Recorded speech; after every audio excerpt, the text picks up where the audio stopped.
Hello, everybody. Welcome to the Uzoma Okoro podcast. I am your host, Uzoma Okoro.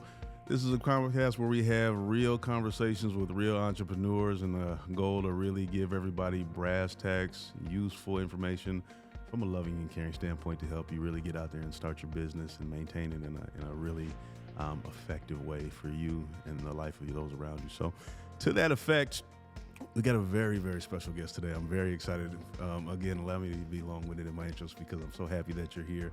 We're going to talk about really the spiritual side of entrepreneurship, because it is such a internal change process that it's not just X's and O's, dollars and cents. If you don't really take into account the spiritual and mental changes that need to take place for you to be successful, you're not going to be. And furthermore, you're probably going to get frustrated as to the why, and you're not going to understand it. So to that effect, we have a business owner, a Tai Chi teacher, a expert and professional with regards to Eastern philosophies, and all-around fantastic human being, Grayson Estrada, people, or my friend Gray.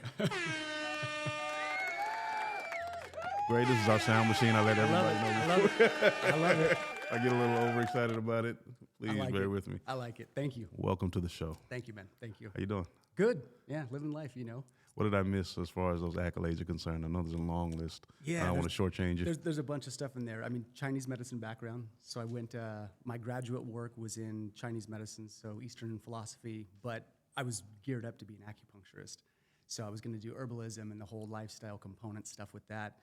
But then I decided not to do acupuncture and really focused on the lifestyle application of those arts, because I think that's where a lot of America is kind of not doing so well. Right. Yeah, that's where the deficiency seems to be, where people they're not well in America. So I'm trying to get those Eastern principles and make them relevant and applicable. And make us well. And when you're well, when you're healthy, when you're focused, you could accomplish fantastic things, including getting flies out of your face or starting a business.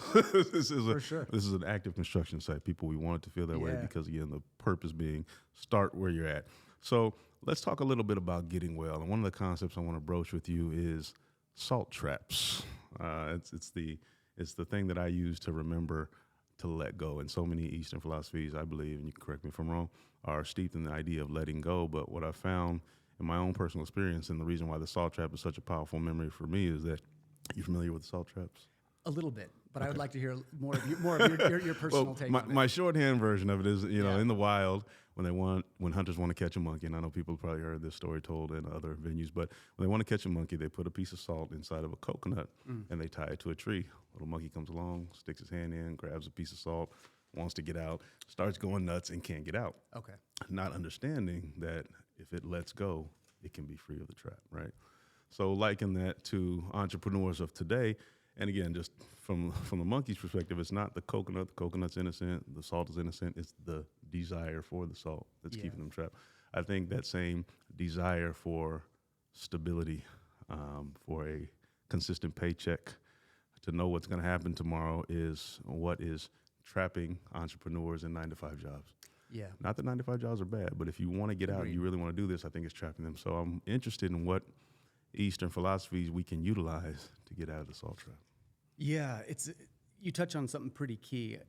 Like you said, when you go down this road, there's a lack of security to a degree. You start to feel like you're putting all your eggs into a basket. You feel like, how am I going to do this? How am I going to go forward? The thing that I'm brought back to is the East is pretty big on this, the concept of life force in general, which is if you are not taking those risks and putting your eggs into baskets that move you, you become unwell in the long run anyway. So it's like if you don't nourish the gifts and the things that you want to do and that you have passion for, that has a taxation whether you like it or not. So people will spend, their whole life doing something, and then once they've done all of that stuff, they've made a lot of money, and then that creative thing or that thing that they're really passionate about doesn't materialize. Right.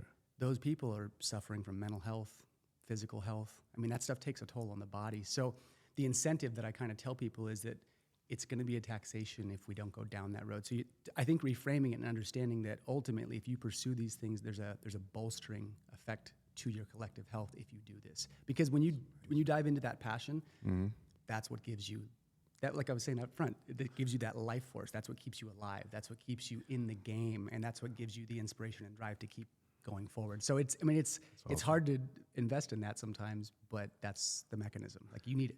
Let's talk about the hard to invest, because, man, I'm sorry, I'm just so excited Yeah, because you're bringing up such Yeah. awesome points. I want to kind of use a scalpel, not a broadsword, on some of them to really, for the listeners.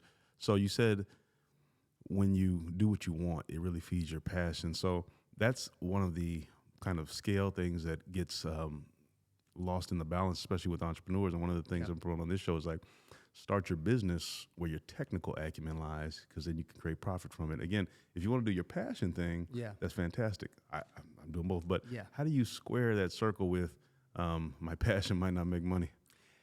It has to start small. I think it's like allocation of resources, right? So I think, you weigh the scales, right? You have on one side, okay, here's the financial component. I've got to make money for my family, just to live in the world. And then I've got to keep my soul alive by doing things. And those scales are going to do this throughout your life, I think. So the thing I kind of tell people is, okay, so yes, you're going to have to weigh those scales in the financial to live in the world. That's absolutely true. And at the same time, it's incrementally like dropping pennies onto the scale, where you are slowly starting to tip the scales. And I think the mechanism you have to remember is it's not all or nothing. It's like... You know my next question. Yeah. That's exactly where I was going with it. Do you have to go through a period of suck and just it's going to suck? Or do you try to stay balanced the whole way? Yeah.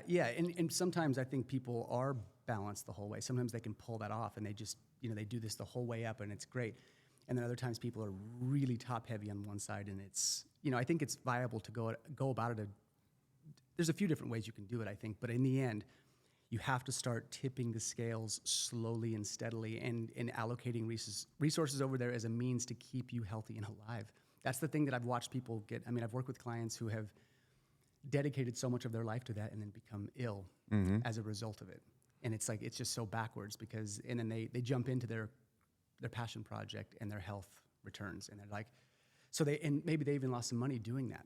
In the process. Maybe their finances did go down, but they're like alive. Is there any good indicator about when you're too far left or right on that scale? Yeah, I think when you start, the body's a good metric. It's a good, the physical body, your flesh suit is the thing that you want to track. If you're starting to have real chronic health problems, if you're starting to see high blood pressure, lots of extra body fat, lack of mobility, snapping at your kids, where basically your internal terrain, your emotional terrain, that stuff is degrading heavily. Your marriage is falling apart. When things start to degrade and you're like, whoa. Blame it on the job and get up out of there. Yeah. That's what people do too, So you have to kind of like, you have to assess. But when the physical body, I feel like the mind and body start to give, you're starting to get an indicator that you're going down that road a little too heavy-handed. That's an important point. And that's an important point for people who have, quote unquote, reached success. They reach six figures or above. For sure. But like you said, you're snapping at everybody. You're not feeling healthy. You're moody. You're angry. Yeah, you're unwell. Yeah, you're unwell. You're unwell. Your bills are paid, but you're unwell. That's kind of that's what you're gauging in life. I think it's like, yes, the job, and yes, what am I doing with my life force so that I'm actually a happy person while I'm doing this thing? There has to be this balance between those two, and the scales do this a lot along That's the way. really good. Entrepreneurs, if you're in your 9-to-5 job, or if you're doing whatever you're doing as a transition into that, use those indicators that Gray just mentioned as a kind of a litmus test to, I'm unwell. It might be time to go ahead and shift the gears, even if everything feels stable. Yeah. Go ahead and because it will. Yeah. That's the facade, right? Everything's stable. Right. I've got money. Right. I've got a car. I've got a house. Right. And you're safe, but you're unwell. Yeah, and these other metrics are falling apart. So you have to kind of like, all right, how much am I going to allocate over here so that I can still have some expression of both? Right. Yeah, and be a little more whole, That's awesome. Yeah. Let's talk about streakers. Yeah, okay. Let's do it. Yes, booty butt naked streakers, right? No, don't worry, I'm going to navigate to somewhere useful with this. You remember how during a professional game they used to have streakers, but now they don't film it, and by and large what they've said is it is almost into the practice, because it is said, and I'm quoting this as Eastern philosophy. I think I got it from somebody from these. I'm not sure if it's actual one. Yeah. That the most important thing you can give anything is your attention. So once the major league sports teams stopped filming it, it stopped happening. Where I think that's relevant, and correct me if I'm wrong, with regards to entrepreneurship, is that The entrepreneur goes to works 9 to 5, gets home, gets to sleep at whatever time they get to sleep, and streakers start running through their minds. Yeah. They're worried about the bills. They're worried about these unwanted thoughts jump in and run naked across your mind, and you can't help but focus on anything but that. For sure. And entrepreneurship takes you have to, in my mind, take a blind eye to some things. Not that they go away, but it takes so much focus and attention and energy and to start a business that you have to be able to. So, are there any meditative, cognitive, physical practices that one can take to literally block stuff out that's not going away? It's important. It needs to be taken care of. It's an issue, but I can't focus on it right now. Yeah, I mean, I would say there's a lot you can do, but I would say like the simplest access point is a single point of focus, right? Single-mindedness. So people in the meditation circles, and this bridges right into like meditation, the nature of mind. What are we doing with our intentional focus? So people will get very scattered with their thought processes, and they'll get very all over the place. And when they go into these meditative states where they're trying to isolate their mind, there's a kind of a misnomer where they say, you're supposed to stop your thoughts. And it's like, you can't stop your thoughts. So don't try. That's a losing battle to try to compartmentalize, and I have to stop what's going on. It's more about returning back to a focus.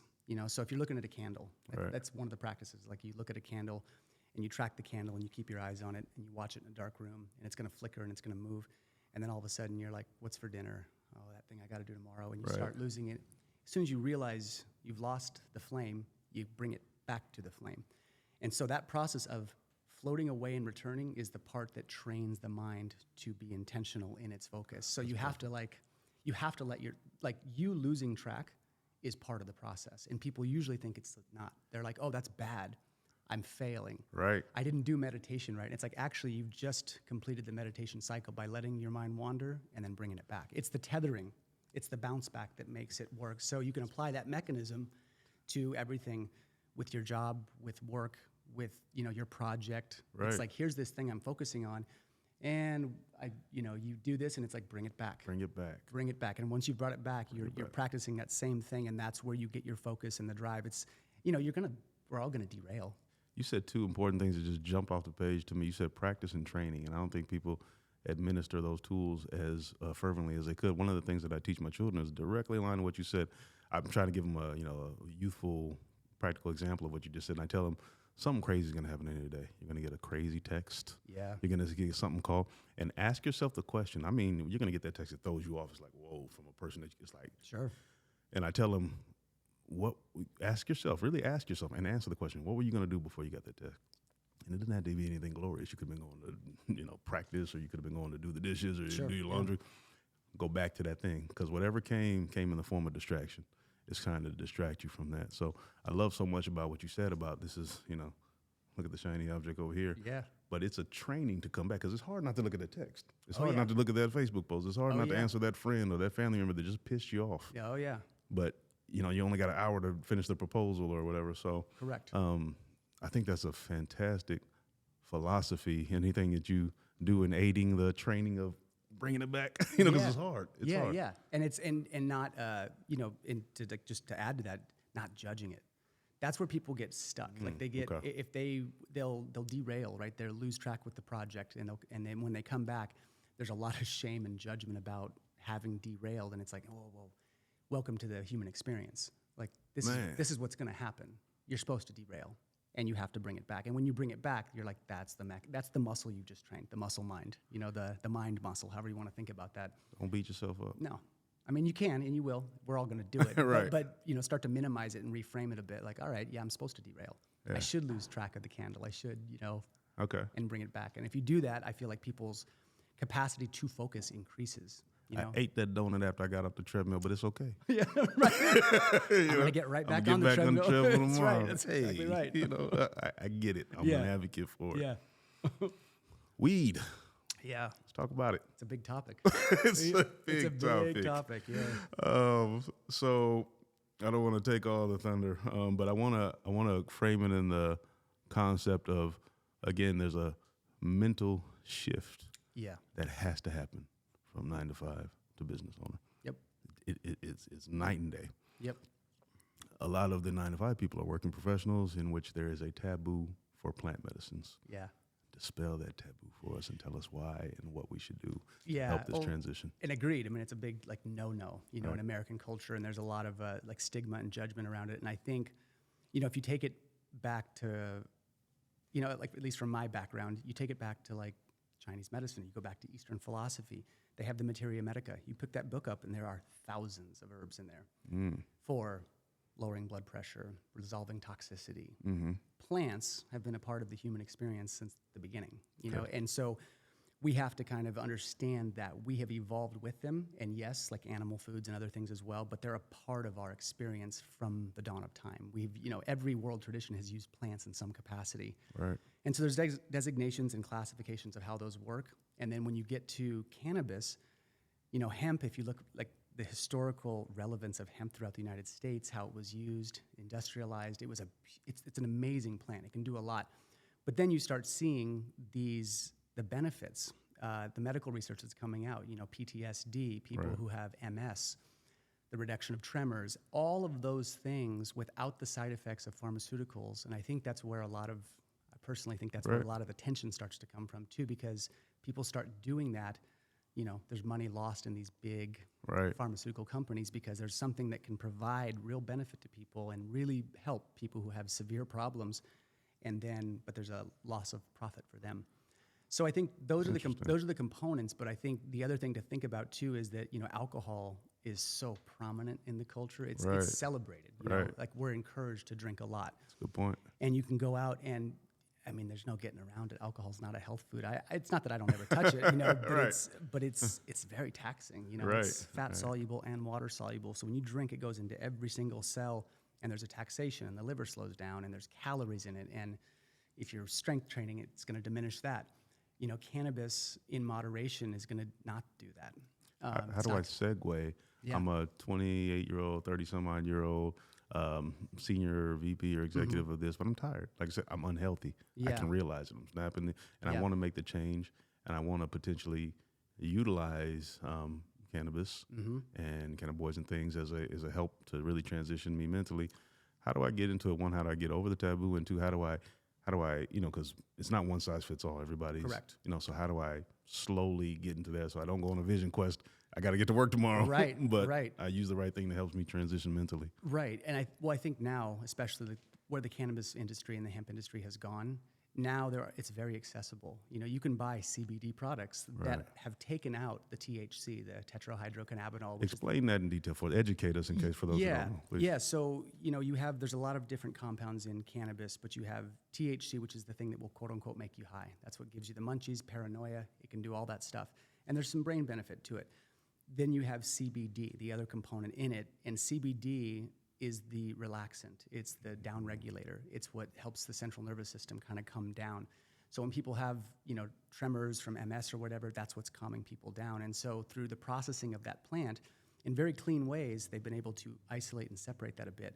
So you can have the benefit of the CBD, the down regulating effect, the part that makes people sleepy and relaxed, that you can have access to without the psychoactive components, which is very relevant for people. People don't want to be high at work, understandably.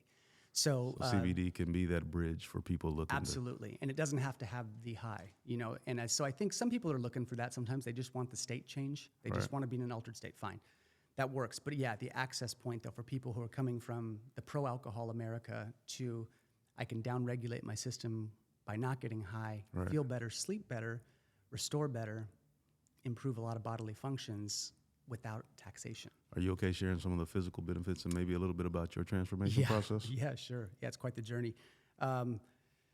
So I was, just even a few years ago, my body through my 30s was metabolically out of whack big time. So I had weight loss resistance. I was metabolic syndrome, which was like pre-diabetes, high blood sugar. Never got there. My body never jumped into the diabetes stage, but I was unwell. Okay. And I had tried a lot of different diets and a lot of different things, and it was through the use of CBD. It was a CBD-centric metabolic reset that actually got my body to drop 65 pounds. I mean, I've kept all that weight off. I didn't yo-yo back. Yeah, you look fantastic. Congratulations. Thank you. Yeah, man, it was hard work, and it took a long time. And my 30s were a rough patch because I was doing things right. I was eating well and exercising. My body just wasn't hearing those signals. So the CBD, for me personally, what it did was the intelligence of that plant. They're having to rewrite some books around this. Intelligence of that plant. You're going to have to describe that one. Because so the ECS, it's called the endocannabinoid system. It's a system in our body that's designed to hold cannabinoids. Cannabinoids are in broccoli. They're in lots of different things. But when those go into the system, that's the central axis for stress adaptation, immune response, hormone production, digestion. I mean, it's a lot. So when the CBD receptors get full in the body goes, And when that body feels safe, that's how our body starts to heal itself. The body has to feel safe. So this was what happened with me. My body did not feel safe for whatever reason for so many years. I would try to lose weight, and then you yo-yo, right? You drop some weight, and then boing, you go right back up. So what happened was, through this metabolic reset, your body starts to drop fat very quickly, and that's a stress, just like sauna, just like exercise. It's a stress when your body has to change shape. And so the CBD essentially puts out those stress fires, the physiological response of like fight or flight, we're in a famine, we're in a feast, whatever this is, that takes it down. And that was the first time that happened for me. I was like, I had tried veganism, paleo. I've tried every kind of style of eating to make it work. Right. Nothing was going in. And the CBD, that central thing, that was the linchpin. That as soon as I pulled that, the whole thing fell. And I was like, oh, my body's safe. Your body feels safe. My body feels safe. And now it dropped the weight and it came off easy and it stayed off. That's amazing. Yeah. It was powerful. Like it was, and I was like a godsend because at that point I'd become a little resolved to like, all right, so I'm just going to be I'm the big guy. I'm going to be 6'2", 265. Wow. And that's just how I roll. That's how I'm going to be. Right. And I'd kind of gotten to that place. And then when this happened, and in a month, the first round, I lost 40 pounds. Jeez. And it stayed off. That's a crazy number. Exactly. And then I thought it was a fluke. I was like, I'm going to ride this out for another 3 months and see if I actually maintain. And I did. And at 4 months, I was like, I'll do another round. Lost another 25. Stayed off. And I was like, and you were able to work, live, and breathe without going on a vision quest every morning. Yeah.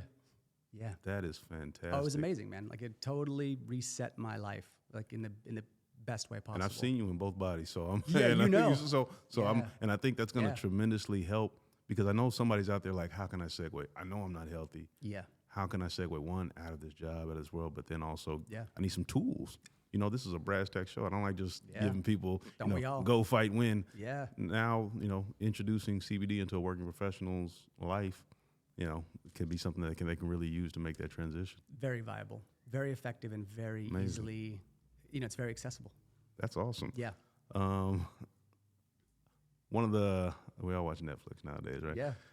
So I saw something interesting. There was an episode of Love, Death, Robots, where one of the characters, he's a cyborg, an android, his body is blue, he's an artist, he paints these amazing paintings, and gets to the point where his paintings are so complex and so fantastic, the world adores him, right? But the final act is this android basically letting go of all the higher brain functions, releasing all the appendages, all the fantastic, wonderful technological appendages, and just going back into a simple kind of box that cleans a wall. The idea being, okay, I've gotten to this point, I want to start to unlearn and just have the satisfaction of a job well done. So with that, and that was a very long-winded of saying, getting to the concept it's a good picture. It's a good picture, yeah. Unlearning. I think the trick, in my 40s, the trick when you get to a certain age or a certain period of time is to try to unlearn a lot of the nonsense you've been learned. So what practices can we use to really scrub out? And it usually came from very good, well-meaning people that didn't know what the hell they were talking about. Yeah. So how can we scrub some of that out of our system on this process to, journey to start a new chapter in life? Yeah, and there's a lot of things to unlearn relative to the person, right? Like what you might have to unlearn is going to be maybe a little different than what I have to unlearn. So I think like the first framing is start to identify, start asking the question, were there some things that I was taught either by the world, by my parents, whatever, that maybe aren't serving me? Does any part of those parts along your journey like, that doesn't sit quite right? Something just, your spider sense is tingling a little bit. That's one. So if you identify that, and then I think if you get to a place where you start to see that, Ask me the question again, because I have my brain going No, it's in okay. 10 different directions. Let it go too. This is we Yeah. often stray on this show. Yeah, So, but but the question is, how can you essentially how can you practically give me some how I can Yeah. unlearn some of the stuff I know I need to, but how? So the unlearning I think would be to unlearn. You have to start to custom tailor your rhythms. You have to understand, like diet. The way I eat will speak to a lot of people, and it's going to make them thrive. And there's other people that if they eat the way I do, it's not going to make them thrive. So there's definitely a component of trial and error that I think is like part of unlearning. And it's very simple. It's mechanistic, So trial and error is crucial because you've got people, we'll use diet as like just as an example. If you have people screaming from the top of the mountain that veganism is the way to eat, Right. it's the best thing, it'll save the planet, it'll do all these things. Then you got the carnivore community who are like, actually, I reversed my arthritis and I got rid of all these things just by eating meat. Exactly. And, that's where it starts, is like some people we have to unlearn and start to find the things by trial and error. Like, well, okay, I was told this, I'm gonna go try this, and what happens to my body?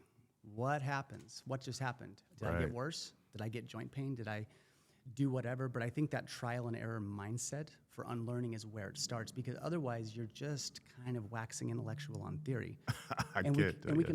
We get all stuck in theory. It's been said that sounds good, but the entire universe was created using one tool, the Yeah. mistake.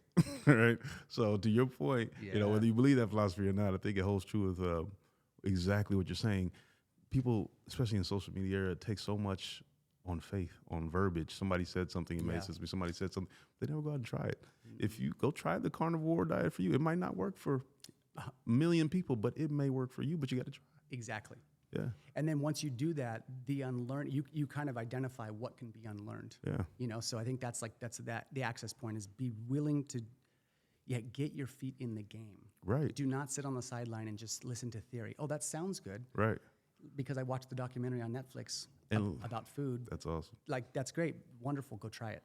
And learn to trust yourself. Like you ended up, Yep. You use CBD and you trust your body. You can see the results. Yep. So, 40, 50, 60 pounds off, you're feeling great, you're looking great. Nobody can come and then tell you that it doesn't work. That's it. And then that's exactly it. And I think with the unlearning process comes, a certain amount of, I don't want to say self-defense but when things work for you, Right. people are like, whoa, it actually didn't. Are you sure? Right. And it's like, no, it really did. But yeah, you have to have a certain amount of confidence and also be ready for, the onslaught of people in society to kind of, you're thriving, you look good, you feel good, everything is working well, but there's still going to be people that kind of push on that. I think that's a beautiful thing. And I want entrepreneurs to pick up on that word, highlight it, bold, italicize it, and underline it. Confidence. Yeah. When you test it out, it may work, it may not work, but either way, you're developing confidence and trusting your own self, not trusting what somebody told you. Nope. It might be somebody that didn't have your best interest in heart. It might be a parent, somebody that had all your best interest at heart, but it was just wrong.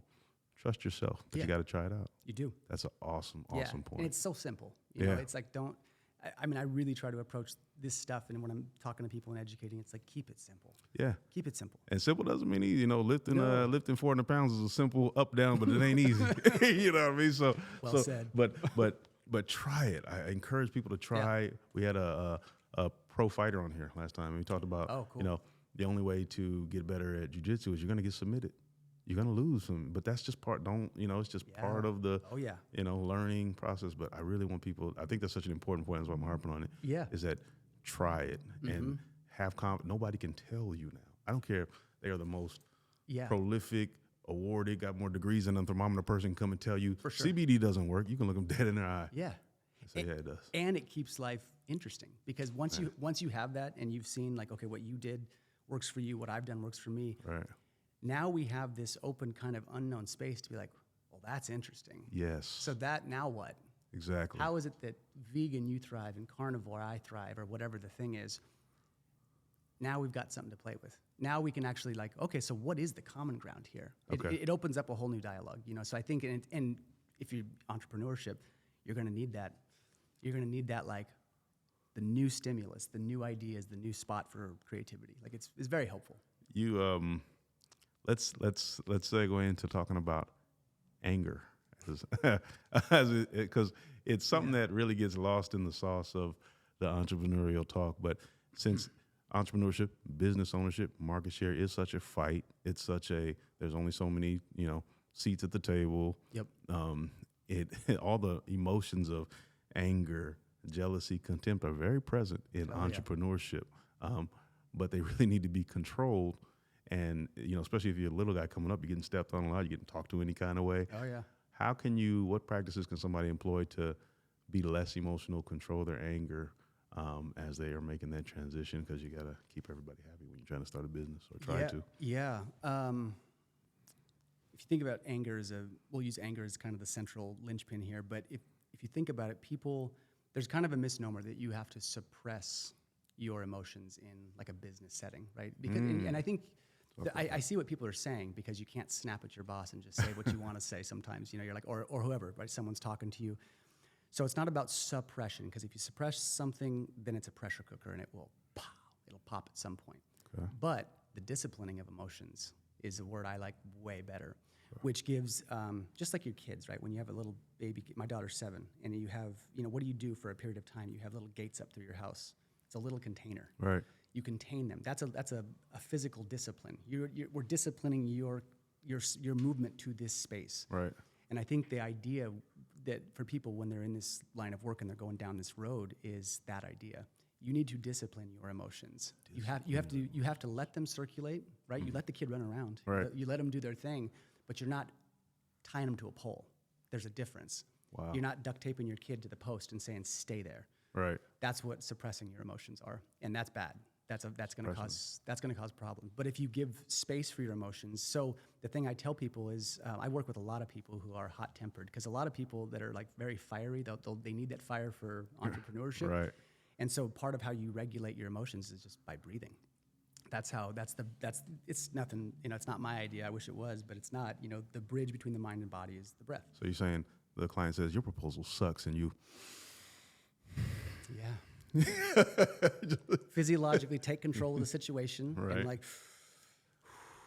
or they've just criticized your life's work, or they've done, right. or they've done everything, or they've discounted you, and it's like, yeah, get that in control. But I think you have to think about it. You cannot suppress your emotions. It's unrealistic. It's like the meditation thing. You can't stop your thoughts. Good luck. That's important. They have whole. Good luck. Yeah. So one of the verticals that we ended up in our business is a training vertical that we have, and the reason why it's applicable to what we're saying is because you're talking about disciplining your emotions. There's a whole section on soft skills, which is office talk for no one to shut the hell up. Right? Yeah. So you can't. Yeah. You can't attack everything.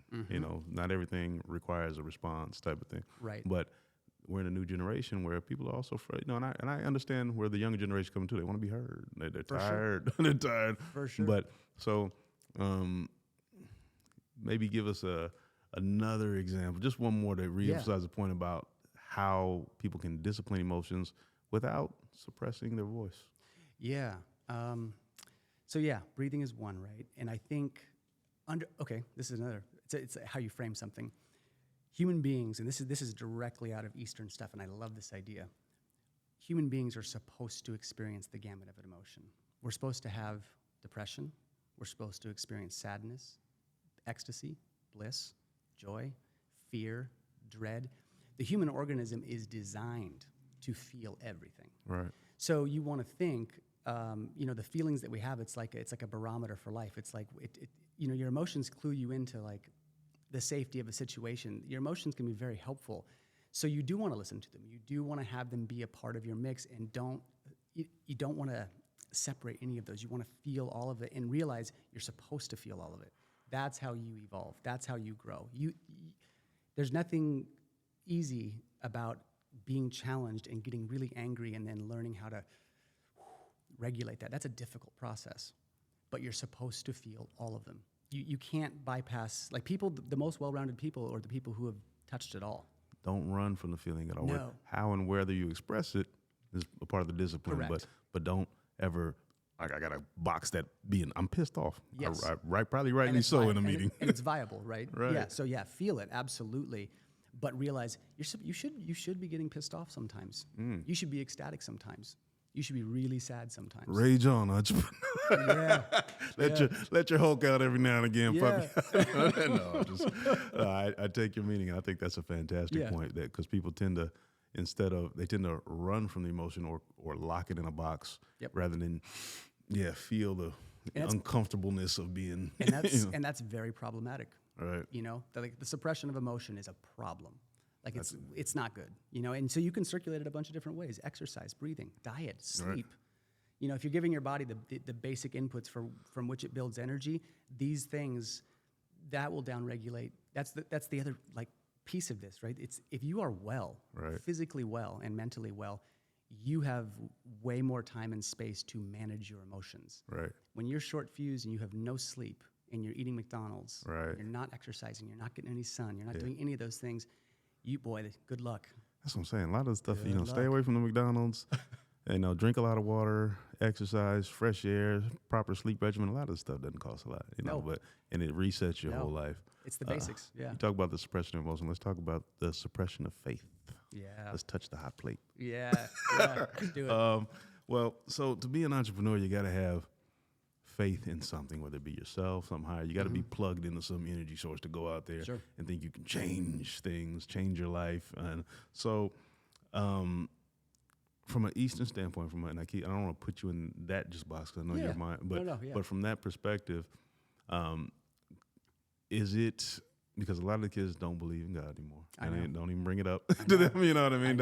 I know. And whatever side of the spectrum you fall on, is it more important to believe in yourself, or do you have to be plugged into something higher to go change the world? Which is what you're doing when you become an entrepreneur or business owner. Which is it plugged in on high, or just do I got to look inside? In an ideal world, I think it's a mixture of both. Okay. That's what I think. But that being said, I have atheist clients and I have God-centered clients. Right. And I'm not judgmental towards anybody. Right. I have my beliefs; they have theirs, and you have people on both sides. And the thing I tell people, it's a relative equation to where you are. So for the atheists, what I tell people is, okay, you can't buy God. Right. Fair. Then you need to be paying attention to rhythms larger than you. And oftentimes an access to that is nature. Pay attention to what's happening in the outside world.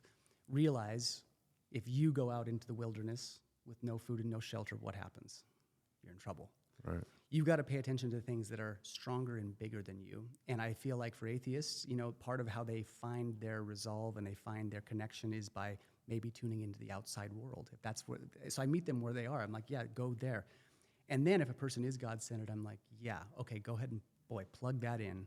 Right. Because it's the same kind of thing in a different way. It's like a microcosm version in my mind. I feel like the atheist, it's not like, well, there's no techniques for you. Right. Just believe in yourself. It's like, yeah, that's valid, but you also have to attune. The mindset, I think, in the end about a higher power is like, okay, maybe the higher power is nature for you, or maybe the higher power truly is a God source of some kind. Something more powerful than you. Bigger than you. Bigger than you. Bigger than you, for sure. So you have to think, if you're an atheist, what's bigger than you?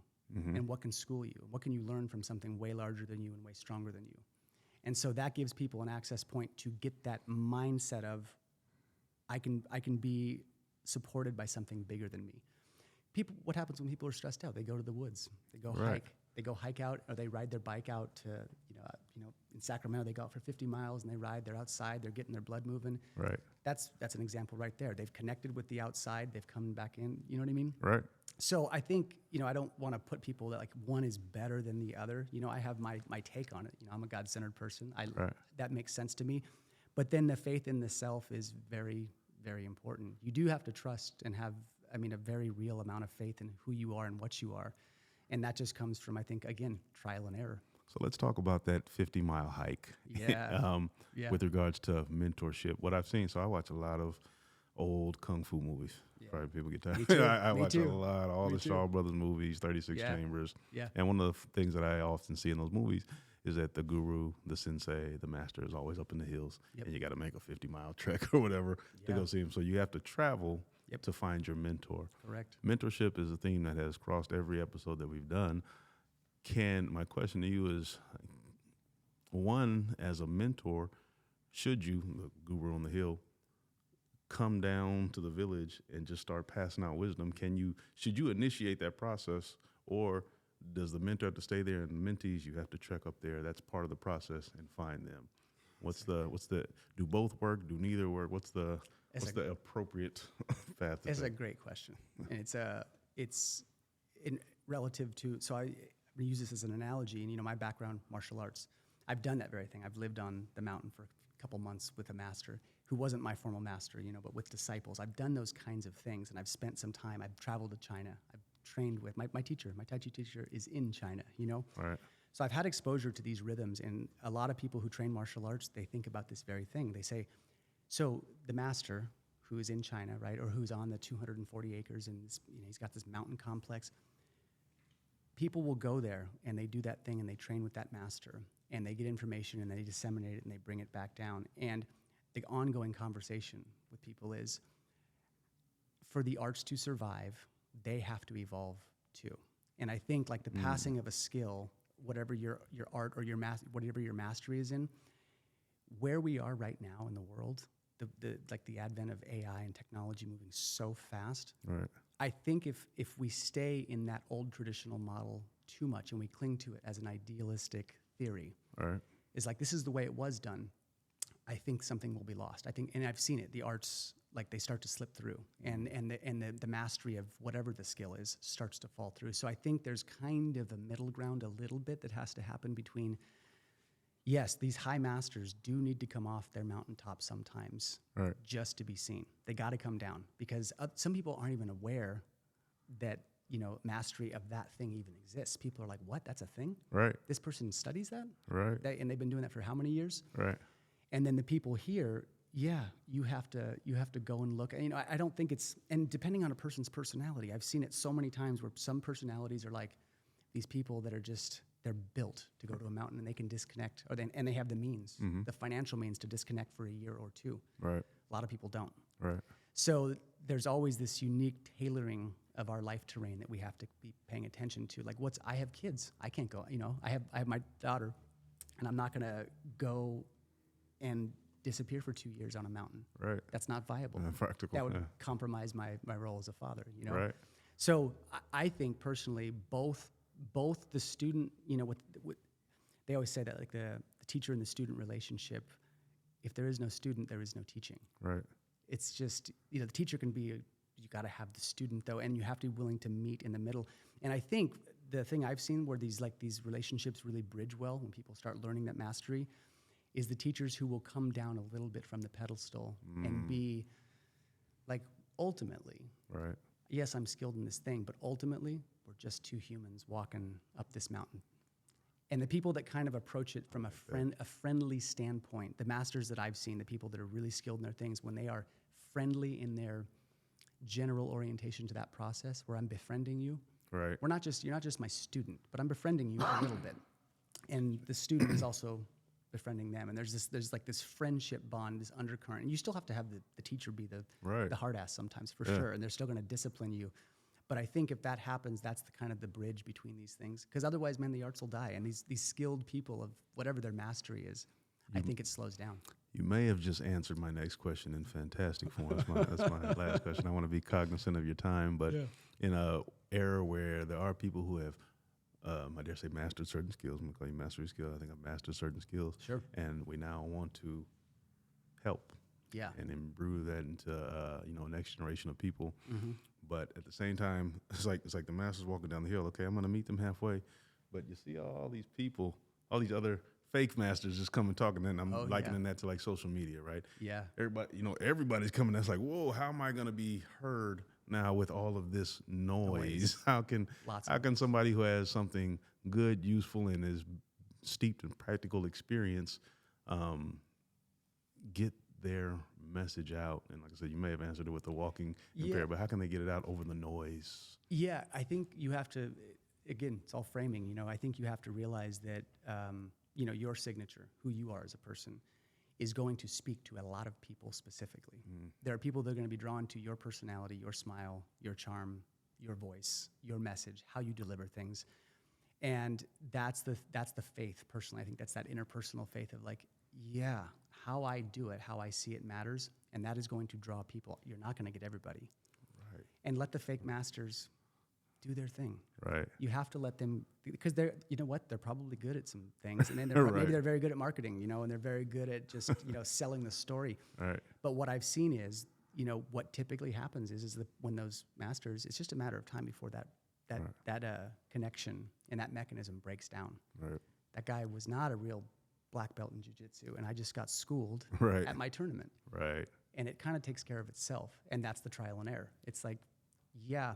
So I think you have to let people do their thing. I think you can't control it too much. Right. You have to kind of let people do their thing and have faith that how you see it is going to matter majorly, and people are going to find you because of that.